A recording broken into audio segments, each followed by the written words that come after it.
நமது 41வது சபை காலெடுத்து வைக்கிறதை முன்னிட்டும் நமக்கு சிலுவை அர்ப்பணம் செய்ய இருக்கிறது.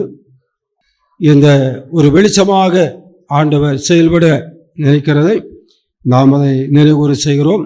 இதற்காக முயற்சி பண்ணின நம்முடைய சபை செயலர், அவருடைய கமிட்டி அங்கத்தினர்கள், இந்த ஞானசாவுடைய மகன் சயன்குமார் அவர்களை உங்கள் அன்பு சார்பாக வாழ்த்துகிறேன்.